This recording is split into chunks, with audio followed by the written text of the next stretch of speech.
The idyllic meadows of Pahalgam, nestled in the heart of Indian-controlled Kashmir, became a scene of unimaginable horror on April 22, 2025. Tourists, mostly Indian Hindu men, were enjoying the stunning natural beauty, unaware of the looming darkness. Militants, disguised in army fatigues, shattered the tranquility. They opened fire indiscriminately, transforming the serene landscape into a bloodbath. 26 innocent lives were extinguished, and 17 more were left grappling with injuries forever scarred by the tragedy. The world watched in horror as images of the massacre emerged, a stark reminder of the volatility that plagues this contested region. The attack, brazen in its execution and devastating in its impact, sent shockwaves far beyond the snow-capped peaks of the Himalayas. Questions arose about the security lapse that allowed the militants to penetrate multiple checkpoints and target a location teeming with over 1,000 tourists.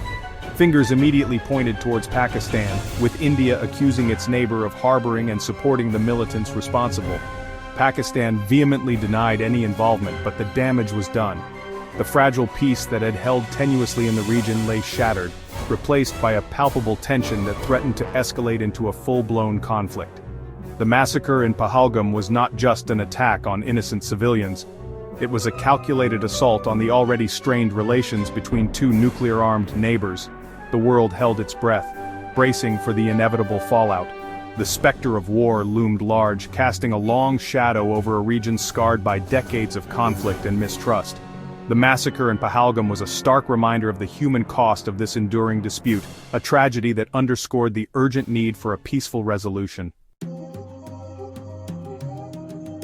The massacre in Pahalgam ignited a diplomatic firestorm. India, enraged by the loss of innocent lives on its soil, wasted no time in pointing the finger at Pakistan.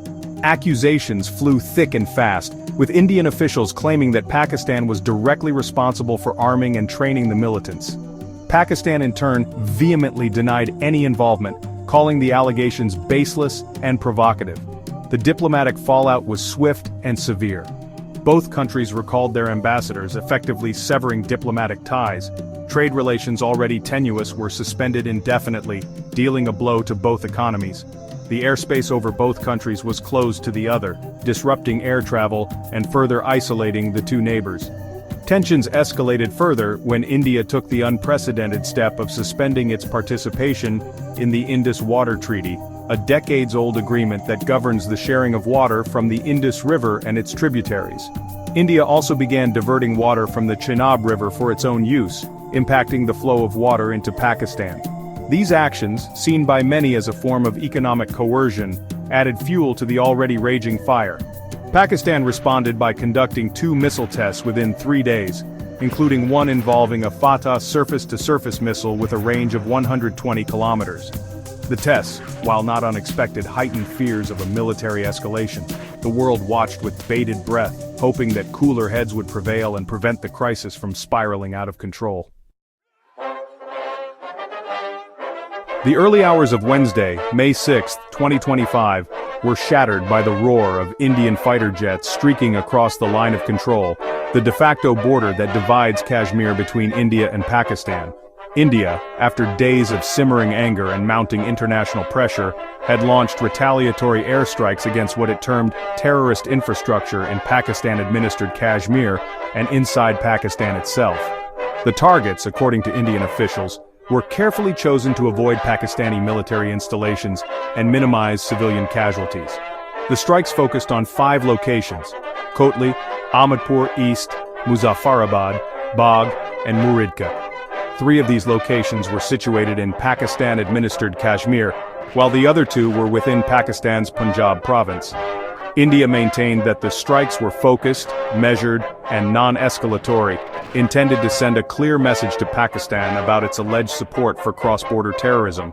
However, the strikes did result in casualties, with at least 3 people, including a child, reported dead on the Pakistani side.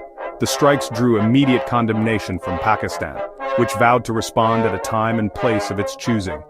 The international community reacted with a mixture of concern and apprehension. The United States, China, and the UN Secretary-General urged both sides to exercise restraint and engage in dialogue to de-escalate the situation. The UN Security Council convened an emergency closed-door meeting to discuss the crisis, but no concrete action emerged. In the wake of India's airstrikes, the world watched anxiously as the situation in South Asia remained volatile and unpredictable. The immediate impact was felt in the skies as major international airlines, including Air France and Lufthansa, rerouted flights to avoid Pakistani airspace.